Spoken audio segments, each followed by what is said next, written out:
Chapter 6, Pratyahara and Dharana. The next step is called pratyahara. What is this?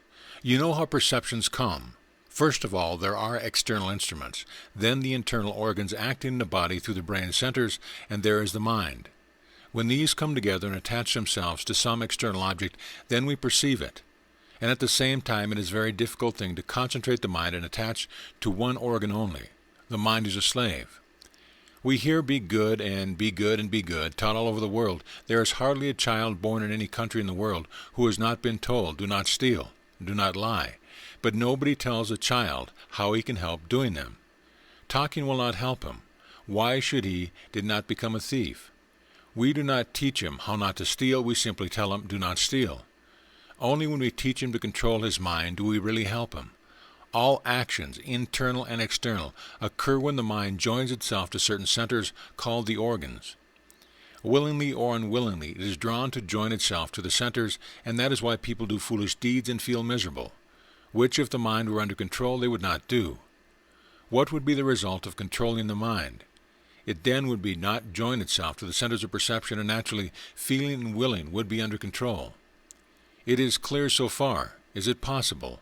It is perfectly possible. You see it in modern times. The faith healers teach people to deny misery and pain and evil. Their philosophy is rather roundabout, but it is a part of yoga upon which they have somehow stumbled.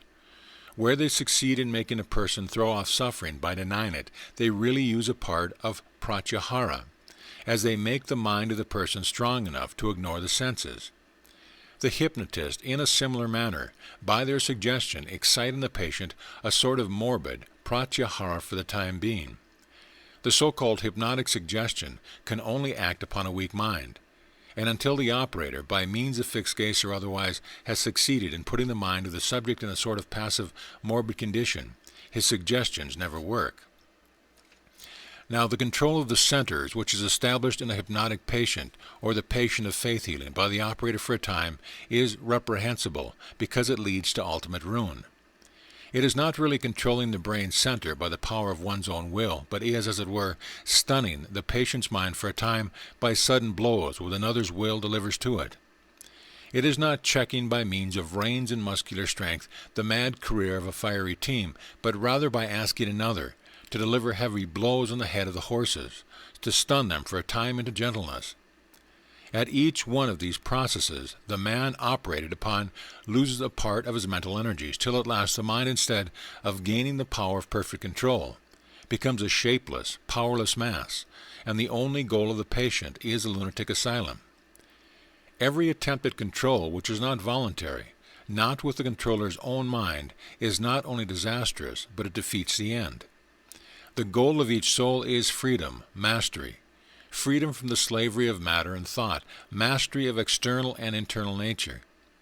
Instead of leading towards that, every will current from another, in whatever form it comes, either as direct control of organs or as forcing to control them while under a morbid condition, only rivets one link more to the already existing heavy chain of bondage of past thoughts and past superstitions.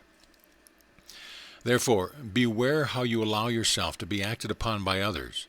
Beware how you unknowingly bring another to ruin.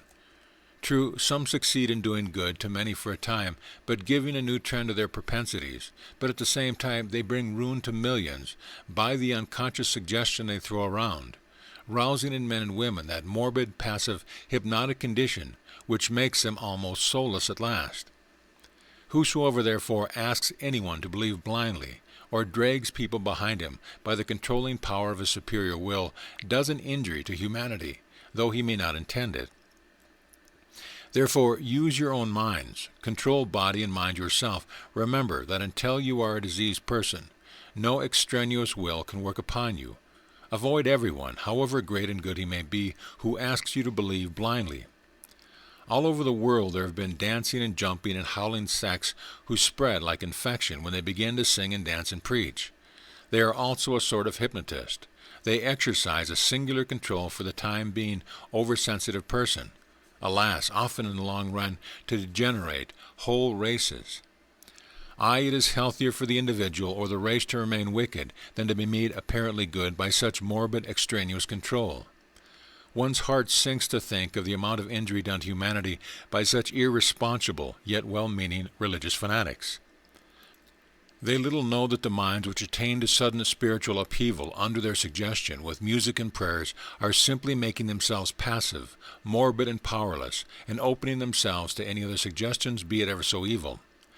Little do these ignorant, deluded persons dream that while they are congratulating themselves upon their miraculous power to transform human hearts, which power they think was poured upon them by some being above the clouds, they are sowing the seeds of further decay, of crime, of lunacy, and of death.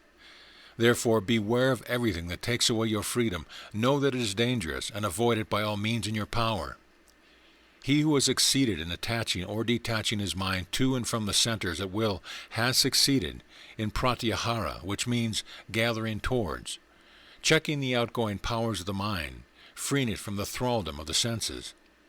When we can do this, we shall really possess character. Then alone we shall have taken a long step towards freedom. Before that we are mere machines.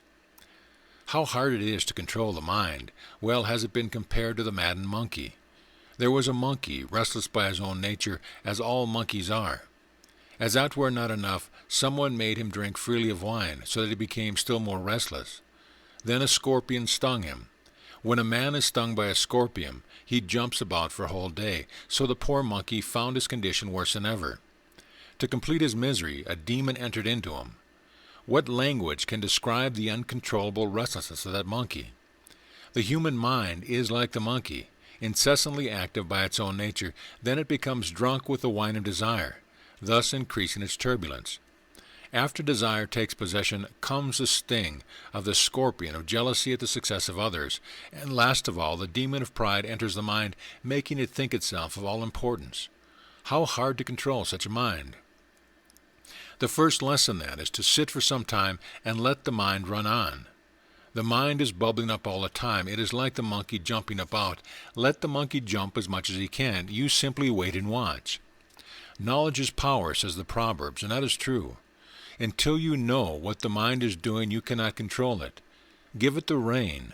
Many hideous thoughts may come to you. You will be astonished that it was possible for you to think such thoughts. But you will find that each day the mind's vagaries are becoming less and less violent, that each day it is becoming calmer. In the last few months you will find that the mind will have a great many thoughts. Later you will find that you have been somewhat decreased, and in a few more months they will be fewer and fewer, until at last the mind will be under perfect control, but we must patiently practice every day. As soon as the steam is turned on, the engine must run. As soon as things are before us, we must perceive. So a man, to prove that he is not a machine, must demonstrate that he is under the control of nothing. This controlling of the mind, and not allowing it to join itself to the centers, is pratyahara. How is this practiced? It is a tremendous work, not to be done in a day. Only after a patient, continuous struggle for years can we succeed. After you have practiced pratyahara for some time, take the next step, the dharana, holding the mind to certain points. What is meant by holding the mind to certain points? Forcing the mind to feel certain points on the body to the exclusion of others. For instance, try to feel only the hands to the exclusion of other parts of the body. When the chitta, or mind stuff, is confined and limited to a certain place, it is dharana. This dharana is of various sorts, and along with it, it is better to have a little play of the imagination. For instance, the mind should be made to think of one point in the heart. That is very difficult. An easier way is to imagine a lotus there. That lotus is full of light, effulgent light. Put the mind there, or think of the lotus and the brain is full of light, or of the different centers in the Sushumna mentioned before. The yogi must always practice. He should try to live alone. The companionship of different sorts of people distracts the mind. He should not speak much, because to speak distracts the mind. Not work much, because too much work distracts the mind. The mind cannot be controlled after a whole day's hard work. One observing the above rule becomes a yogi. Such is the power of yoga that even at the least of it will bring a great amount of benefit. It will not hurt anyone, but will benefit everyone. First of all, it will tone down nervous excitement, bring calmness, enable us to see things more clearly. The temperament will be better and the health will be better. Sound health will be one of the first signs, and a beautiful voice. Defects in the voice will be changed. This will be among the first of many effects that will come. Those who practice hard will get many other signs. Sometimes there will be sounds, as a peal of bells heard at a distance, commingling and falling on the ear as one continuous sound. Sometimes bigger things will be seen, little specks of light floating and becoming bigger and bigger, and when these things come, know that you are progressing fast. Those who want to be yogis and practice hard must take care of their diet at first. But for those who only want a little practice for everyday business sort of life, let them not eat too much. Otherwise, they may eat whatever they please. For those who want to make rapid progress and to practice hard, a strict diet is absolutely necessary. They will find it advantageous to live only on milk and cereals for some months. As the organization becomes finer and finer, it will be found in the beginning that the least irregularity throws one out of balance. One bit of food more or less will disturb the whole system until one gets perfect control, and then one will be able to eat whatever one likes. When one begins to concentrate, the dropping of a pin will seem like a thunderbolt going through the brain. As the organs get finer, the perceptions get finer. These are the stages through which we have to pass, and all those who persevere will succeed. Give up all augmentation and other distractions. Is there anything in dry intellectual jargon? It only throws the mind off its balance and disturbs it. Things of subtler planes have to be realized. Will talking do that? So give up all vain talk. Read only those books which have been written by persons who have had realization. Be like the pearl oyster. There is a pretty Indian fable to the effect that if it rains when the star Swati is in the ascendant, and a drop of rain falls into an oyster, that drop becomes a pearl. The oyster knows this, so they come to the surface when the star shines and wait to catch that precious raindrop. When a drop falls into them, quickly the oyster closes its shells and dives down to the bottom of the sea, there to patiently develop the drop into the pearl. We should be like that. First hear, then understand, and then, leaving all distractions, shut your mind to outside influence and devote yourself to developing truth within you. There is a danger of frittering away your energies by taking up an idea only for its novelty, and then giving it up for another that is newer. Take one thing up and do it, and see the end of it, and before you have seen the end, do not give it up. He who can become mad with an idea, he alone sees light. Those that only take a nibble here and a nibble there will never attain anything. They may titillate their nerves for a moment, but there it will never end. They will be slaves in the hand of nature, and will never get beyond the senses. Those who really want to be yogis must give up once and for all this nibbling at things. Take up one idea, make that one idea your life, think of it, dream of it, live on that idea. Let the brain, muscles, nerves, every part of your body be full of that idea, and just leave every other idea alone. This is the way to success, and this is the way great spiritual giants are produced. Others are mere talking machines. If we really want to be blessed and make others blessed, we must go deeper. The first step is not to disturb the mind, not to associate with persons whose ideas are disturbing. All of you know that certain persons, certain places, certain foods repel you.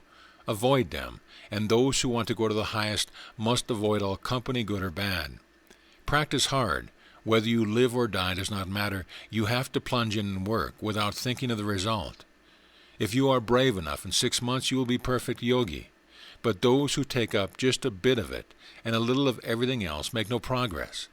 It is of no use simply to take a course of lessons to those who are full of tamas, ignorant and dull, those whose minds never fixed on any idea, who only crave for something to amuse them. Religion and philosophy are simply objects of entertainment. These are the unpersevering. They hear a talk, think it very nice, and then go home and forget all about it. To succeed, you must have tremendous perseverance, tremendous will. I will drink the ocean, says the persevering soul. At my will, mountains will crumble up. Have that sort of energy, that sort of will, work hard, and you will reach the goal.